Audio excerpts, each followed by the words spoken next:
Hello student. Reasoning for BHU 2020 की इस series में आज ये तीसरा लेसन है। इससे पहले 2 लेसन अपलोड किए जा चुके हैं, एक क्लॉक का और एक कैलेंडर का, जिसमें कैलेंडर में 3 पार्ट हैं, क्लॉक में 2 पार्ट हैं। उससे भी आप देख लीजिए, उसका मैं लिंक डिस्क्रिप्शन में दे रहा हूँ। और आज हम इसमें देखेंगे इंग्लिश अल्फ़ाबेट यानी कि अंग्रेजी वर्णमाला से रिलेटेड जो क्वेश्चन पूछे जाते हैं BHU में। हर साल लगभग एक क्वेश्चन ज़रूर पूछा जाता है यहाँ से, तो इसे आज हम देखेंगे। ठीक है, तो देखिए, इसमें हम जान लेते हैं क्वेश्चन पूछा कैसे जाता है। जैसे एक क्वेश्चन हम पढ़ते हैं कि अंग्रेजी वर्णमाला में बाएं से 8वें अक्षर के दाएं 7वां अक्षर क्या होगा। कुछ इस तरीके से क्वेश्चन पूछा जाता है।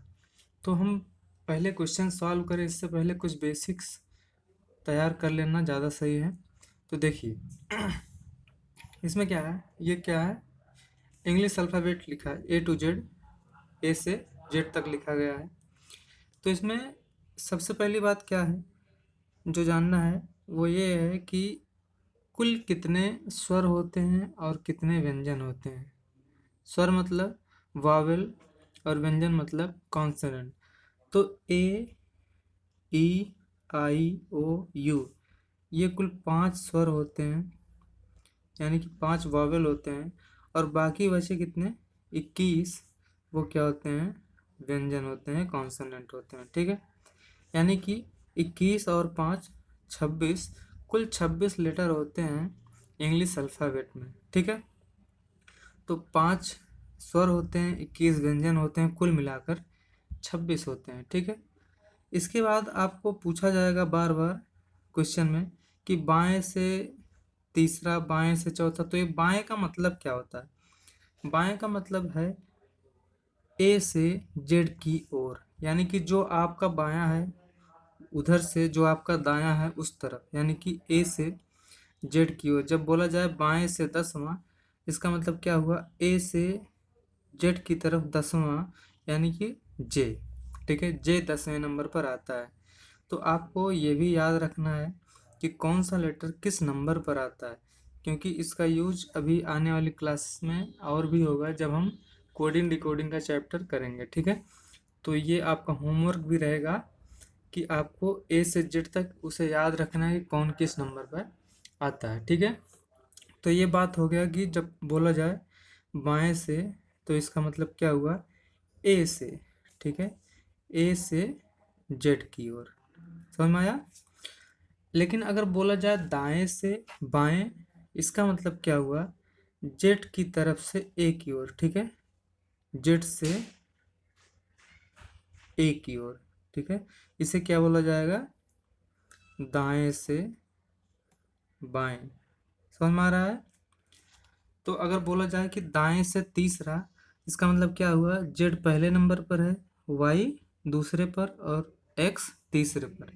तो दाएं से तीसरा क्या हो गया, X हो गया। ठीक है, तो इतना आई होप क्लियर हो गया होगा। ठीक है, तो अब हम आगे बढ़ते हैं। देखिए,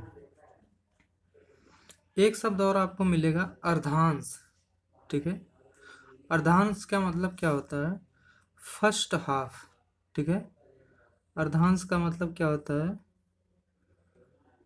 अर्धांश का मतलब क्या होता है, फर्स्ट हाफ। ये फर्स्ट हाफ क्या है, यानी कि कुल कितने लेटर हैं, 26 हैं, और आधा यानी कि 13। ठीक है, 13। तो फर्स्ट हाफ यानी कि पहला आधा, इसे क्या बोलेंगे, अर्धांश बोलेंगे। ठीक है, तो ये भी आपको याद रखना है। अब देखिए, आगे हम बढ़ते हैं। अगर बोला जाए, एक हम उदाहरण लेते हैं कि बाएं से तीसरे अक्षर के दाएं दूसरा अक्षर, बाएं से तीसरे के दाएं दूसरा। तो बहुत ही ध्यान से देखिएगा, बाएं से अगर हम तीसरा देखेंगे तो कौन सा अक्षर आता है, सी आता है। ठीक है, बाएं से तीसरा सी आता है। तो ये तो इतना हो गया कि बाएं से तीसरे। ठीक है, अब इसके बाद कह रहा है के दाएं, के दाएं मतलब सी के दाएं। ठीक है। और सी का दायां क्या होगा, जो आपका दायां होगा, ठीक है। तो सी के दाएं यानी कि जो आपका दाएं यानी कि जेड की ओर, ठीक है। सी के दाएं यानी कि आपके दाएं, तो जेड की ओर, ठीक है। सी के दाएं दूसरा, दूसरा का मतलब क्या हुआ, डी पहला माना जाता है और ई होगा दूसरा, ठीक है। तो इसका आंसर क्या हो जाएगा, ई। तो इसका मतलब क्या हुआ कि एक बायां दिया है और एक दायां दिया है, ठीक है। तो दोनों को ऐड कर लेंगे यानी कि 3 और 2, दोनों को जोड़ लेंगे तो कितना होगा, 5। अब 5 किधर से, जहाँ से क्वेश्चन में शुरुआत होती है, यानी कि क्वेश्चन में क्या बोला गया था, बाएं से, ठीक है। यानी कि 5 बाएं से, तो आपका आंसर क्या हो जाएगा, ई। आइए चलते हैं क्वेश्चन पर, बहुत ही अच्छे से क्लियर करते हैं। देखिए क्वेश्चन लिखा है, अंग्रेजी वर्णमाला में बाएं से 8वें अक्षर के दाएं 7वां अक्षर क्या होगा, ठीक है। तो इसमें क्या है, बायां है और एक क्या है, दायां है, ठीक है। जब भी दो अलग अलग मिले, एक बायां और एक दायां, तो आपको दोनों को जोड़ लेना है, ठीक है। तो क्या क्या जोड़ना है, 8 और 7। तो 8 और 7 कितना हो गया, 15, ठीक है।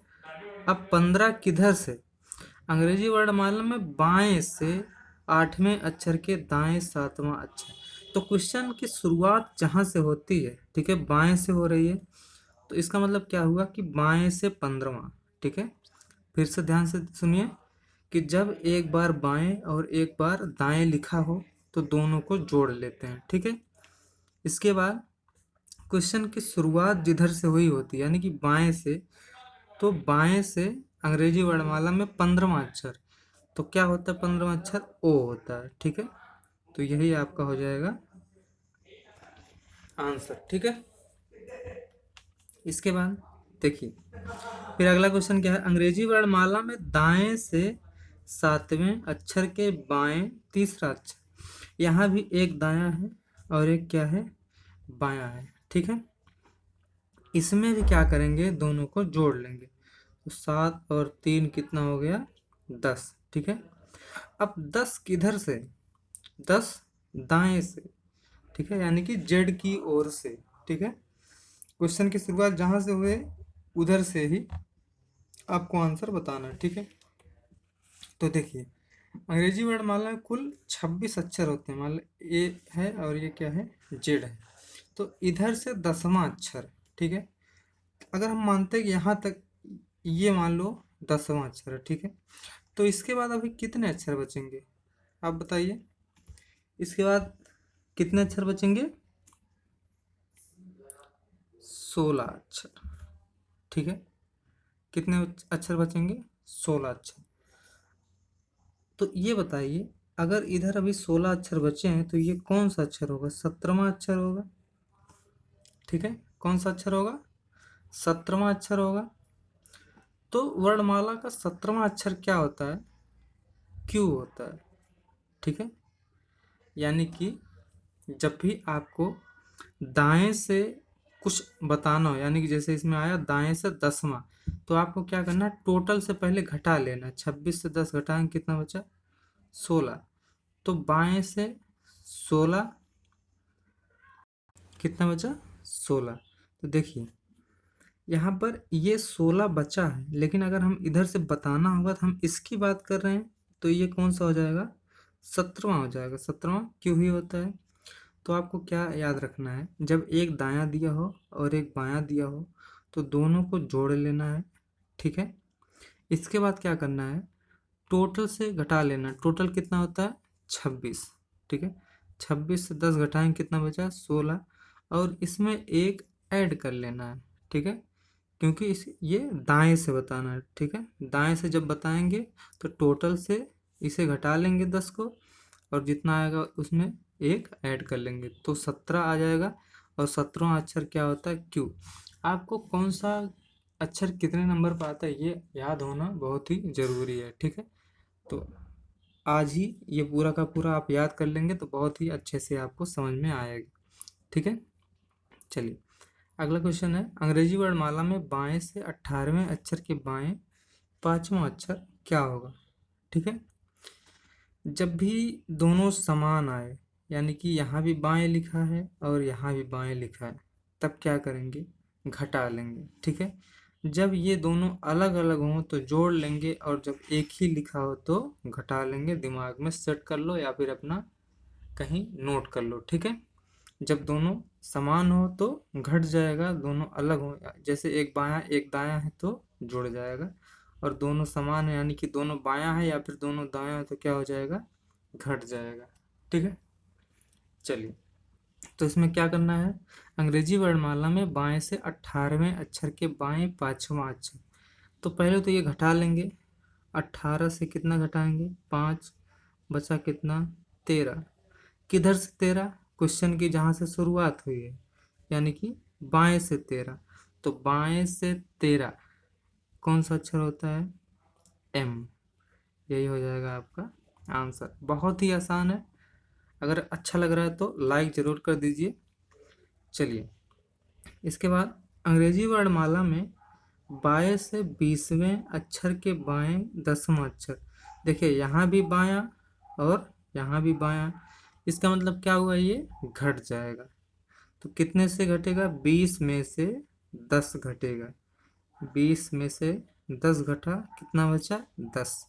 किधर से 10वां, बाएं से 10वां, क्योंकि क्वेश्चन की शुरुआत कहाँ से हो रही है, बाएं से हो रही है, तो बाएं से 10वां यानी कि जे। देखिए कितना आसान है, आंसर आ गया। ठीक है, इसके बाद अगला, अंग्रेजी वर्णमाला में दाएं से 18वें अक्षर के दाएं 5वां अक्षर, देखिए यहाँ भी दायां है और यहाँ भी दायां है। ठीक है, दोनों समान है, इसका मतलब क्या होगा, घट जाएगा। ठीक है, तो 18 से कितना घटाना है, 5। 18 से कितना घटाना है, 5, बचा कितना, 13। किधर से 13, दाएं से 13। ठीक है, जब भी आपको दाएं से बताना हो तो आपको क्या करना पड़ेगा, पहले एक बार टोटल से घटाना पड़ेगा। ठीक है, तो टोटल से घटा लिए, 26 माइनस 13, कितना बचा, 13। और यहाँ पर जो भी आए इसमें एक ऐड कर लेना है। ठीक है, ये हमेशा याद रखना, जब भी आपको दाएं से बताना है कौन सा अक्षर है तो क्या करना है, टोटल से घटा लेना है। ठीक है, और एक जोड़ लेना, तो कितना आया, 14। अब ये 14 किधर से बताना है, बाएं से, यानी कि जो ओरिजिनल वर्णमाला होती है इंग्लिश वर्णमाला ए से जेड की तरफ, उस हिसाब से आपको 14वां अक्षर क्या आएगा वो बताना। तो आपका आंसर क्या हो जाएगा, एन। एन क्योंकि 14वें नंबर पर होता है। ठीक है, तो अगर आपको समझ में आया है तो आप एक काम करिए, इसे खुद सॉल्व करिए और इसका आंसर कमेंट बॉक्स में दीजिए। ठीक है, ताकि हमें भी पता चले कि आपको समझ में आ रहा है। ठीक है, तो इसका आंसर ज़रूर कमेंट बॉक्स में लिखिए। मिलते हैं अगली वीडियो में, नमस्कार।